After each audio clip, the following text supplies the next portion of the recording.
Fire signs, tignan po natin kung ano yung mensahe para sa'yo ngayong araw. Keep in mind po na ito ay general reading lamang, so hindi po lahat ay makaka-relate, so be open-minded.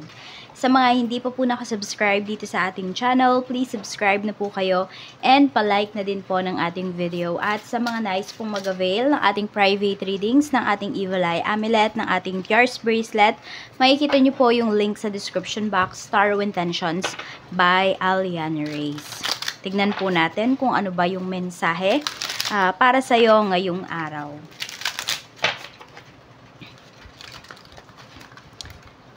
Ayan, happy birthday kay Leo. Ayan. Leo season na.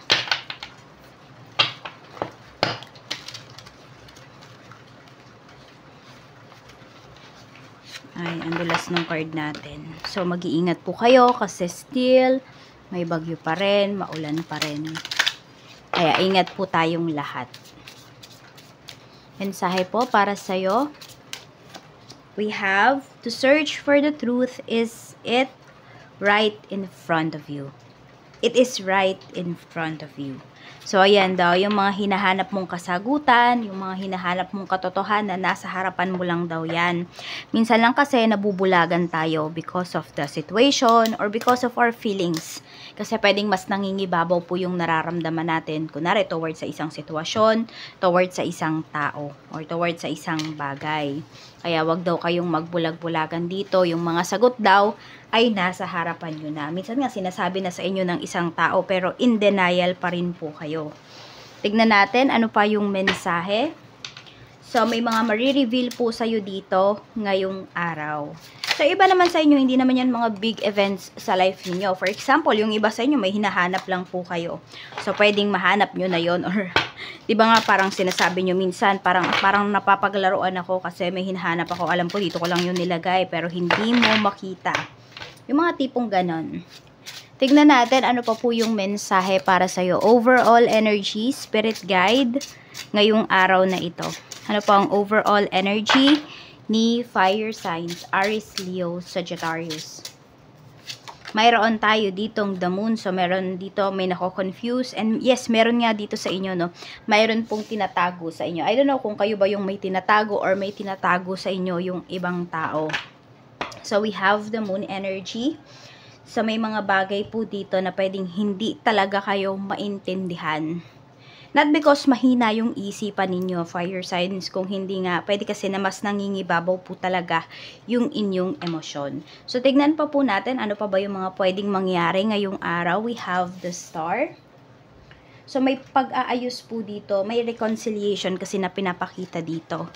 We have 10 of Wands. So, may mag-e-effort. So, sabihin natin kung mayroon man pong nakasakit sa'yo, pwedeng mapatawad mo yung tao na yun kasi nakikita mo yung sincerity niya at saka nakikita mo na nag-e-effort talaga siya.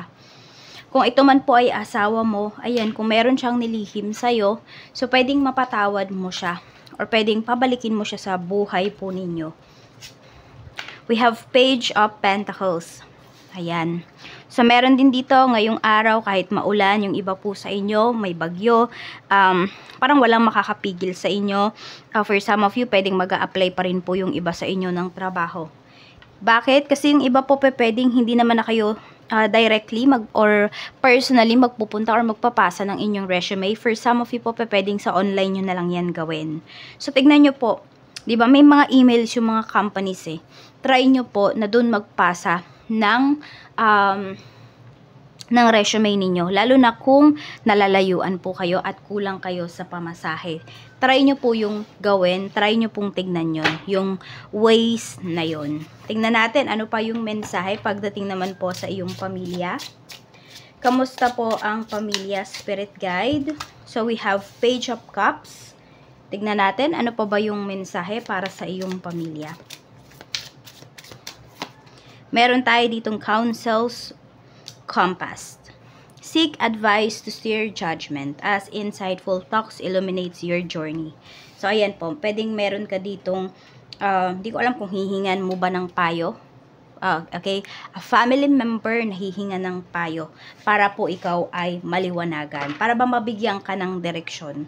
So, syempre, itong kakausapin mo na to ay pinagkakatiwalaan mo. This could be your siblings or could be your parents. Ayan po. So, pwedeng hihingi ka ng advice sa kanila. Parang ano ba yung tingin nila dun sa sitwasyon? Kasi yung iba po sa inyo medyo clouded po talaga yung mind po ninyo as of this time. So, may mga bagay kayo talaga na pag alam nyo sa sarili nyo na pag nagdesisyon po kayo ay baka maligaw po kayo ng landas. Tignan natin ano pa yung mensahe pagdating naman sa yung mga kaibigan. So, we have 6 of Swords. We have Temperance and we have 4 of Pentacles. Ayan, may nanghiram ba sa'yo dito ng pera na isang kaibigan? Feeling mo kasi nilalayuan ka na ng taong to. Ayan. Resilient roots. Endure the storms, protect your core, and grow stronger with each challenge. So, may pinagdadaan. Yes, kung may pinagdadaanan ka, yung taong to may pinagdadaanan din siya. Okay? So, parang meron na siyang pambayad sa'yo, kung pera man ito. Pero, ayan, tahimik lang po siya, hindi niya binibigay ba. Para kasing mayroon pa siyang tinitimbang dito kung yun nga, papalaguin niya muna ba yung pera na ibabayad niya sa'yo. Ayan, or baka may nagbabayad sa'yo dito na kaibigan mo, parang puro tubo muna yung binibigay niya sa'yo. Parang ganun, kahit hindi ka naman nagpatubo, yun, so parang sinabi niya, tubuan mo na lang yung pera na hiniram ko sa'yo, ganito, ganyan. Or, inuunti-unti ka po niya. Tignan natin ano pa yung mensahe pagdating naman po sa okay. Actually, parang nakikita ko naman dito. If ever man, no, pera yung nagiging problema mo with this one of your friends is hindi naman to makakasira sa friendship po ninyo. Parang mas matibay pa rin kasi yung pagkakaibigan nyo at saka mas marami pa rin kayong mga pinagdaanan na pagdating sa life. So, parang, ayun, siguro iniintindi mo na lang din talaga siya. Or the other way around, kung ikaw naman yung may utang dito sa friend mo, pwedeng iniintindi ka niya talaga. Sa kaperahan naman, tignan natin, kamusta? We have King of Pentacles. Ayan po yung energy. Liberated path. Embrace freedom as you break through. Taking steps forwards. Taking steps towards your true potential. So, maganda po yung kaperahan nyo. Yung pera nyo, gamitin nyo daw para mahanap nyo talaga yung life purpose ninyo. Saan ba kayo magiging masaya? You know, ano ba yung mga nagpapasaya sa inyo? Ano ba yung mga potential po ninyo? So, parang i-invest ninyo yung pera ninyo sa inyong sarili. Hindi lang sa material na bagay, kung hindi pwede po na sa pag-grow po ninyo, sa pag-enhance ng inyong skills. Napaka-importante din po noon, fire signs. Tignan natin pagdating naman po sa mga, ayan, sa mga nag-a-apply ng trabaho. We have the High Priestess. Okay, so ayan nga po, sinasabi dito maging matalino, maging madiskarte daw po kayo sa pag-a-apply. Yan. We have 2 of Cups. So, pwede po na may magmensahe sa inyo ngayong araw or sabihin natin may makaka-receive po talaga kung nag-email man nga po kayo. Ayan. Or kung ano ba yung pinakamadaling paraan para po kayo ay makapagpasa ng inyong resume. Ayan, may magre-receive naman po nun. May makakatanggap noon. So, positive yung energy na pinapakita sa atin dito. So, yung iba po sa inyo, kung kayo ay mag-a-apply pa lang, meron po kayong marireceive na good news towards doon sa pinag-applyan po ninyo. Tignan naman natin pagdating sa current job. We have 2 of Swords. Nagdadalawang isip na ba yung iba sa inyo pagdating dito sa trabaho? Yung iba po, pwedeng, ayan yung tinatanong ninyo sa inyong pamilya kung ano ba, dapat pa ba kayo mag-extend ng kontrata or uuwi na ba kayo?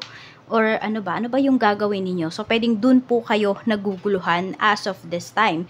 Yun yung mga gusto nyong ikonsulta sa pamilya po ninyo. Some of you, kung may asawa na kayo, sa asawa po ninyo. Ayun. So, pwedeng, ayan po.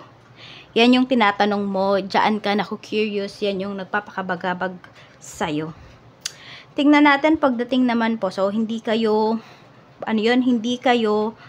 panatag pagdating sa inyong trabaho. Pwede po kasi na may nakikita kayo na mas maganda pang opportunity, yet parang hindi nyo mag-grab yung opportunity na yon kasi hindi kayo makapag-decide. Let's see, pagdating naman po sa iyong, sa mga gustong mag-start magnegosyo. We have King of Swords. Ayan po yung energy. Sa mga gustong mag-start, i-push nyo na po iyan. Okay? So, yung iba sa inyo, pwedeng medyo matagal-tagal nyo na itong pinag-isipan. Matagal nyo na itong gustong gawin. So, i-go nyo na po. Kamusta naman ang sales sa mga may current business? Maganda naman po ang inyong sales. Some of you, pwedeng more on relax kasi yung energy dito na nakikita ko, fire signs. So, ayan po. Happy kayo and at the same time, relax lang kayo pagdating dito sa sales po ninyo. Ibig sabihin, maganda pa rin, 'di ba? Kahit sabihin natin medyo masama yung panahon. Ayan, pero kasi hindi naman lahat, pwedeng baka sa ibang lugar or sa ibang bansa, doon kayo nagbi-business. So, pwede po na maganda yung klima nyo dyan ngayon. Kaya, ayan po, tuloy-tuloy pa rin po yung inyong negosyo. Tignan naman natin pagdating sa love life. Okay? Sa love life naman po ng mga single mom, single dad, byuda at byudo, kamusta po ang energy? Love energy. Tignan natin. Kamusta ba yung love energy para sa inyo? We have sparks. Ayan. So, meron ba kayong ine-entertain? Sabi dito, keep the sparks flying. Surprise each other with gestures of love. So, pwede po na mayroong umamin sa inyo dito. Pwedeng may nagkakagusto sa inyo dito. Or, kung meron po kayong ka-deal ngayon, pero hindi pa kayo officially together, hindi pa talaga kayo, hindi pa kayo couple. So, aamin na yan ang feeling sa'yo. Pwedeng tatanungin ka na niya kung saan ba talaga papunta yung relationship ninyo or ano na ba kayo. Ayan, hindi naman sa naiinip. Pero siguro, ganun nga, naiinip na yung taong to at gusto niya ng, italika talaga, no? Gusto niya na mapasa kanya ka. Yung ganun, yung pag-ibig mo, yung pagmamahal mo. Parang ayaw ka na niyang maagaw pa ng iba. So, ayan po, meron dito, ay may spark naman po talaga kayo nung tao na kausap mo or ka-deal mo. Ayan. So, maganda pong energy ito. Kasi nakikita ko dito na magkakasundo po talaga kayo. At saka marami dito hindi natatakot na magpakita ng pagmamahal. Ayan. So, tignan natin sa mga mag-asawa naman. Kamusta naman po sa mga mag-asawa, sa mga magkarelasyon? Kamusta naman po ang energy? We have wish. Ayan, may wini-wish ba kayo? Meron ba kayong gustong makuha, gustong makamit ng inyong asawa, ng inyong special someone? Sabi dito, someone you wish for is coming into your life. So, meron po ba dito gustong magkaroon ng anak? Meron ba dito gusto nyo magkita na kayo ng person mo, ng karelasyon mo? Kasi po yung iba sa inyo pwedeng magkalayo po kayo. So, ayan, kung ano man daw yung wini-wish mo is parating na daw po yan sa buhay mo. So, you should claim it na fire signs. Yan lang po yung mensahe para sa'yo. Maraming salamat. Mag-iingat ka po always and more blessings to come.